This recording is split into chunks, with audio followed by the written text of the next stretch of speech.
یہ ملک، یہ قانون، یہ آئین کسی کے باپ کی جاگیر ہے؟ ایک طرف آپ نے عمران خان کو کچل کے رکھ دیا ہے، ان کی پارٹی کو کچل کے رکھ دیا ہے، دوسری طرف ایک بندہ جسے 13 سال کی سزا ہوئی ہوئی ہے، جو اشتہاری ہے، اگر آپ اسے گرفتار نہیں کرتے اور اسے عدالتی اس میں نہیں لے کے جاتے تو پھر آپ ملک میں یہ میسج دے رہے ہیں کہ اس ملک میں کوئی قانون، آئین، انصاف کچھ نہیں ہے۔ اگر آپ وہ سمجھیں کہ آپ بشرا بی بی یا کسی کے ذریعے اسے ملک سے، پاکستان سے باہر بھیجنے پہ اسے راضی کر لیں گے تو وہ باہر نہیں جائے گا، مر جائے گا اسی سیل میں مر جائے گا، لیکن وہ ڈیل نہیں کرے گا، چاہے کچھ ہو جائے، وہ اپنی آخری سانس تک لڑے گا، ڈیل نہیں کرے گا۔ السلام علیکم ناظرین، میں آپ کا میزبان انس گوندل، آپ دیکھ رہے ہیں نیوز ون۔ ناظرین، نواز شریف صاحب نے 21 اکتوبر کو پاکستان آنے کا اعلان کیا ہوا ہے۔ کیا وہ پاکستان واپس آتے ہیں یا نہیں؟ اور اس کے علاوہ بات کریں گے پاکستان کے اندر الیکشن کب ہوں گے اور پاکستان کی جو عوام کے حالات ہیں وہ بہتر کیسے ہوں گے۔ ہمارے ساتھ موجود ہوں گے سینئر صحافی اسحاق رانا صاحب، ان سے بات کرتے ہیں۔ ارے سر، یہ بتائیں کہ 21 اکتوبر نزدیک ہے، تو آپ کو لگتا ہے کہ نواز شریف صاحب واپس آئیں گے؟ دیکھیں، جو مجھے صورتحال نظر آ رہی ہے اس میں تو یہ کہ شاید مسلم لیگ نون جو ہے وہ اپنی بقا کی جنگ لڑ رہی ہے اور وہ پنجابی کہتے ہیں نا کہ سب دے منہ چھچندر۔ اب مسلم لیگ اگر نواز شریف نہیں آتے تب بھی سمجھ لیں کہ اس کا حال الطاف حسین والی ایم کیو ایم کا ہو جائے گا، اور اگر وہ آتے ہیں تو مجھے ایسا لگتا ہے کہ ان کا حال پی ٹی آئی کے عمران خان جیسا ہو جائے گا۔ تو اس ٹائم مسلم لیگ نون ایک سمجھ لیں کہ ایک دوراہے پہ کھڑی ہے، اور جو حالات مجھے نظر آ رہے ہیں وہ ظاہر ہے نواز شریف صاحب کو بھی رپورٹس جاری ہیں۔ اب جو چند دن پہلے شہباز شریف صاحب کی گاڑی روک کے جس طرح لوگوں نے بدتمیزی کی، گالیاں دی، اور جس طرح ان کی گاڑی کو روک کے جو کچھ کہا گیا، وہ اٹ از کوائٹ الارمنگ۔ اگر نواز شریف صاحب آتے ہیں اور ان کے استقبال کرنے والوں میں لوگوں نے نعرے بازی ان کے خلاف شروع کر دی تو آپ کیا کر لیں گے؟ لوگوں کا تو پارا ہائی ہے، لوگوں کا تو غصہ ہائی ہے، لوگوں کے پاس کھانے کو نہیں ہے، لوگ بھوکے مر رہے ہیں۔ تو ان حالات میں نواز شریف صاحب کو بھی اس بات کا احساس ہے کہ کہیں ایسا نہ ہو کہ یہ مس ایڈونچر ہو جائے۔ تو مجھے ایسا لگتا ہے کہ شاید وہ نہ آئے، کیونکہ آپ نے دیکھا مریم ایک جلسے کی ناکامی کے بعد پیچھے چلی گئی اور شہباز شریف صاحب جو ہیں وہ فرنٹ پہ آ گئے۔ تو شہباز شریف صاحب اس لیے نہیں دیکھے، اگر انہوں نے جلسے کرنے ہیں نا تو پھر مریم سے زیادہ کراؤڈ پولر کوئی نہیں ہے، ٹھیک ہے۔ لیکن اگر شہباز شریف فرنٹ پہ آ رہے ہیں تو اس کا مطلب ہے کہ وہ اب کسی اور کو منانے کی کوشش کر رہے ہیں، ٹھیک ہے، ان کو منانے کی کوشش کر رہے ہیں جن کے اشارے سے نواز شریف نے آنا ہے یا نہیں آنا۔ تو شہباز شریف فرنٹ پہ آ گئے۔ آپ کو لگتا ہے کہ گرفتاری ہو جائے گی اگر وہ واپس آتے ہیں تو؟ گرفتاری ہونی چاہیے، کیوں نہیں ہونی چاہیے؟ یہ ملک، یہ قانون، یہ آئین کسی کے باپ کی جاگیر ہے؟ ایک طرف آپ نے عمران خان کو کچل کے رکھ دیا ہے، ان کی پارٹی کو کچل کے رکھ دیا ہے، دوسری طرف ایک بندہ جسے 13 سال کی سزا ہوئی ہوئی ہے، جو اشتہاری ہے، اگر آپ اسے گرفتار نہیں کرتے اور اسے عدالتی اس میں نہیں لے کے جاتے تو پھر آپ ملک میں یہ میسج دے رہے ہیں کہ اس ملک میں کوئی قانون، آئین، انصاف کچھ نہیں ہے، مائٹ از رائٹ، چنک کیا، ٹھیک ہے نا؟ تو یہ ایسا نہیں ہونا چاہیے۔ میں تو سمجھتا ہوں کہ اگر وہ آتے ہیں تو انہیں عدالتوں کو فیس کرنا چاہیے، عدالتوں کو بھی انصاف کے اوپر مبنی فیصلے کرنے چاہیے۔ میری اطلاعات یہ ہے کہ شاید لاہور ہائی کورٹ میں جہاں یہ درخواست دیں گے ان کی، اس سے پہلے لاہور ہائی کورٹ میں کوئی بڑی واضح تبدیلیاں آ جائیں، تو اگر ایسا ہوتا ہے تو پھر تو سارا کچھ مینیج ہے۔ تو یہ پاکستان کی بہت بڑی بدقسمتی ہوگی، ایسا نہیں ہونا چاہیے۔ پاکستان کو ایک جمہوری ملک رہنا چاہیے، اور اگر اس میں سے یہ ساری جمہوریت کا جنازہ نکل جاتا ہے تو پھر میں کیا کہہ سکتا ہوں، میرے پاس کہنے کو کچھ نہیں رہتا پھر۔ اچھا، مجھے یہ بتائیں کہ کسی نے مشورہ دیا کہ آپ پاکستان واپس نہ آئیں؟ تین بنیادوں پہ مشورہ دیا گیا۔ ایک، انہیں کہا گیا کہ جب تک انتخابات کی ڈیٹ کا اعلان نہیں ہو جاتا نہ آئے۔ دوسرا، انہیں کہا گیا کہ جب تک یہ پریکٹس اینڈ پروسیجرل بل کا فیصلہ نہیں ہوتا آپ نہ آئے۔ تیسرا، انہیں کہا گیا کہ جب تک یہ نیب ترامیم کے حوالے سے کوئی فیصلہ نہیں ہوتا آپ نہ آئیں۔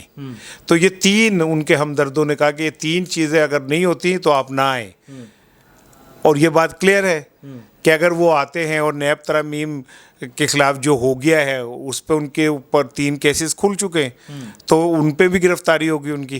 اگر عمران خان کی ہو سکتی ہے تو ان کی بھی ہو سکتی ہے۔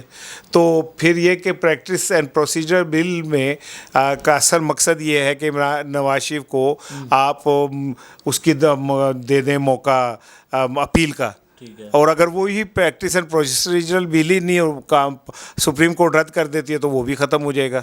اور انتخابات کی تاریخ کا اعلان ہی نہیں ہوتا تو پھر آپ کیا کرنے آئیں گے؟ تو کب ہو رہے ہیں الیکشن، کب ہو رہے ہیں؟ آج الیکشن مولانا فضل الرحمان صاحب کی جو پریس کانفرنس ہے اگر آپ سنیں تو چونکہ مولانا فضل الرحمان صاحب عموماً میں نہیں بول دی میرا یار بولدہ والی بات ہے، تو وہ تو یہ کہہ رہے ہیں کہ آپ انتخابات کے لیے جا رہے ہیں یا ریاست کو بچانا مسئلہ بنا ہوا ہے. تو بڑی الارمنگ خوفناک بات کی ہے انہوں نے کہ ریاست اس سطح کے خطرے پہ کا شکار ہے. اور وہ انہوں نے تو صاف کہہ دیا کہ انتخابات نہیں ہونے چاہیے. وہ کہتے ہیں کے پی کے بلوچستان میں تو انتخابات کا ماحول ہی نہیں بن سکتا، تو پھر انتخاب کہاں ہوگا؟ خالی پنجاب میں. اور پنجاب میں بھی اگر آپ افغانیوں کے خلاف آپریشن شروع کر دیتے تو یہاں پہ بھی پاکستان کے حالات پھر کس طرح بہتر ہوں گے؟ لوگ تو یہ بات کرتے ہیں کہ انتخابات ہوں گے اس کے بعد تو کچھ بہتری آ سکتی ہے. ایسے حالات کے اندر پاکستان آگے نہیں بڑھ رہا. ایسا انتخاب جس میں آپ اکثریتی پارٹی کو حصہ نہ لینے دیں تو اس کا کیا نام ہے، کیسے اس سے اسٹیبلٹی آ سکتی ہے یا استحکام آ سکتا ہے؟ آ ہی نہیں سکتا، کسی طرح بھی نہیں آ سکتا. آپ نے جمہوری استحکام لانا ہے تو تمام سٹیک ہولڈرز کو سیاست میں حصہ دے، اور دینے کے بعد جو جیت جائے فیئر الیکشن کے بعد اسے دے دیں حکومت، بات سیدھی ہو جائے گی. لیکن مجھے ایسا ہوتا نظر ہی نہیں آ رہا. تو جب ایسا نہیں ہوگا تو سیاسی استحکام کہاں سے آ جائے گا؟ آپ کو لگتا ہے کہ پی ٹی آئی کا نشان، بلے کا نشان الیکشن اگر ہو جاتے ہیں تو ہوگا یا نہیں ہوگا؟ مجھے نہیں لگتا کہ مجھے لگتا ہے ہوگا. مجھے لگتا ہے کہ عمران خان کو یہ نااہل قرار دے کے سیاست سے دور کر دیں گے. کینڈیڈیٹ کہاں سے آئیں گے؟ کون نہیں، عمران خان تو کی پارٹی کے لیے آپ سوچ ہی نہیں سکتے جو ہو سکتا ہے. ہونے دیں گے لوگ، کچھ لوگ؟ یہ علیحدہ چیز ہے کہ نہیں ہونے دیں گے. لیکن اگر آپ نے ہونے دیا تب آپ حیران ہو جائیں گے کہ لوگ اتنے بڑی تعداد میں نکلیں گے کہ پاکستان کے اندر ریکارڈ بریک ہو جائیں گے سارے. آپ یہ مت سمجھیں کہ آپ عمران کو مائنس کر دیں گے تو پی ٹی آئی ختم ہو جائے گی. اب پی ٹی آئی گھروں میں، گلیوں میں، بچوں میں، بڑوں میں، بوڑھوں میں شفٹ ہو چکی ہے. تو عمران خان کو مائنس بھی کر دیں گے تو کوئی فرق نہیں پڑتا. اچھا مجھے بتائیں کہ عمران خان صاحب کیا کوئی ڈیل کر کے واپس آ سکتے ہیں؟ عمران خان ڈیل کر کے واپس آ سکتا ہے، وہ سیاستدان ہے. آپ کو لگتا ہے ڈیل کریں گے وہ؟ ہاں، اگر اسے موقع ملے گا تو ضرور ڈیل کرے گا، بالکل کرے گا. وہ ایک سیاستدان ہے اور اسی سسٹم کا حصہ ہے. اسی سسٹم سے وزیر اعظم بنا تھا، اسی سسٹم کے لوگوں کو لے کے وزیر اعظم بنا تھا، اور اسی سسٹم میں اگر اسے موقع مل گیا تو وہ ضرور کرے گا. تو لوگ جو یہ بات کرتے ہیں کہ اگر وہ بھی ڈیل کر کے باہر آ گئے تو دیگر سیاستدانوں میں اور عمران خان میں کیا فرق ہے؟ میں نے باہر آنے کی نہیں کہا، وہ باہر نہیں آئے گا. اگر آپ وہ سمجھیں کہ آپ بشرا بی بی یا کسی کے ذریعے اسے ملک سے، پاکستان سے باہر بھیجنے پہ اسے راضی کر لیں گے تو وہ باہر نہیں جائے گا، مر جائے گا اسی سیل میں. اسی سیل میں مر جائے گا، لیکن وہ ڈیل نہیں کرے گا چاہے کچھ ہو جائے. وہ اپنی آخری سانس تک لڑے گا، ڈیل نہیں کرے گا. پیپل پارٹی کہاں پہ کھڑی ہے؟ پیپلز پارٹی بیچاری کیا، اب اس کا قصہ ختم ہو گیا. انہوں نے بھٹو شہید اور بے نظیر شہید کی قبر کی مٹی جتنی بیچنی تھی بیچ لی. یا وہ مجاور ہیں جن کے اوپر کوئی چادر چڑھانے والا بھی یقین نہیں کرتا.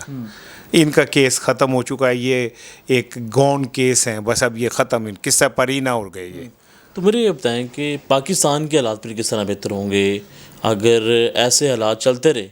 تو پاکستان کے عوام کے ساتھ جو ہو رہا ہے وہ پوری دنیا کے سامنے ہے. تو ایسا ہی ہمارا ہمسایہ ملک چاند پہ چلا گیا. 600 ارب روپے سے ڈالر سے زیادہ کی ان کی اکانومی چلی گئی. 100 ارب ڈالر سے اوپر ان کی ایکسپورٹ چلی گئی. ٹھیک ہے نا. اور ہم ابھی تک اس بات پہ لڑ رہے ہیں کہ اس کو اندر کرنا ہے، اس کو کچلنا ہے، اس کو چھوڑنا ہے، اس کو پکڑنا ہے. ٹھیک ہے، پھر یہی ہو رہا ہے جو ہو رہا ہے آپ کے ساتھ. ایسے ہوتا رہے گا؟ اللہ نہ کرے ایسا ہوتا رہے. ضرور مشکل کے بعد آسانی ہے کہ اللہ تعالیٰ نے قرآن میں کہا ہے، تو انشاءاللہ کوئی بہتر راستہ نکلے گا. جی ناظرین، آپ نے گفتگو سنی ہے. ان کا یہ کہنا ہے کہ پاکستان کے لیے بہتر ہی ہوگا، کوئی راستہ نکلے گا. پاکستان کی عوام جو مشکلات کا شکار ہے، جس طرح بے روزگاری جو بڑھتی جا رہی ہے اور پاکستان کے جو حالات ہیں وہ دن بدن خراب ہوتے جا رہے ہیں. تو ناظرین، امید یہ ہے کہ پاکستان کے اندر کچھ بہتری آئے اور پاکستان آگے بڑھے. تو ناظرین، دیکھتے رہیں نیوز ون. اللہ حافظ.